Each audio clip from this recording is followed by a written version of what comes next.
ఈరోజు మనం చెప్పుకునే నీతి కథ నక్క మాట పులివేట. అడవిలో పులి నక్కకు ఎంతకీ తిండి దొరకలేదు. దీంతో మీరు నేను చెరో మార్గంలో వెళ్ళాం. ఎవరికి ఆహారం దొరికినా కొండదగ్గరే కలుద్దాం అని చెప్పింది నక్క. అలాగేనన్న పులి నక్కకు వ్యతిరేక దిశలో వెళ్ళింది. నక్క మాత్రం కొండ దగ్గరకు పోయి హాయిగా విశ్రాంతి తీసుకోవాలనుకుంది. అక్కడ దానికి మేక కనిపించింది. ఒంటరిగా ఉన్నావు, దారి తప్పావా అని దాంతో మాట కలిపింది. ఈ కొండ గుహలో నివసిస్తున్న నా మిత్రుణ్ణి కలిసి వస్తున్నాను. ఇప్పుడిక మా మందను కలవడానికి వెళ్తున్నాను అని చెప్పింది మేక. కోతలు ఆపు, పులి ఇప్పుడే వేటకని బయలుదేరింది.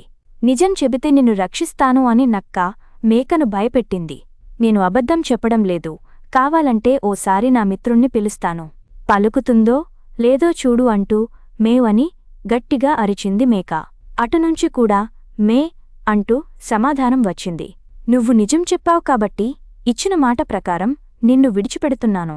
ఈ దారిలో వెళితే నువ్వు క్షేమంగా చేరుకుంటావంటూ తెలివిగా పులి వెళ్లిన మార్గాన్నే చూపించింది. నక్కమీద నమ్మకం లేని మేక కాస్త దూరం వెళ్లిన తర్వాత ఆ దారిలో కాకుండా దట్టమైన పొదలున్న వైపునుంచి పారిపోయింది. పులికి ఆహారం దొరక్కపోవడంతో కాసేపటికి తిరిగి వచ్చింది. నీకెదురుగా మేకను పంపించాను, కనిపించలేదా అని అడిగింది నక్క. లేదు అంది పులి.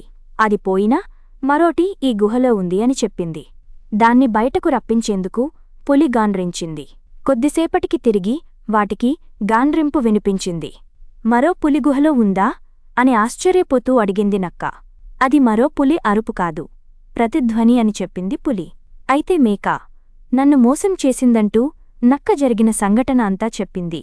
పులి కోపంతో నక్కను కసురుకుని అక్కడినుంచి ముందుకు కదిలింది.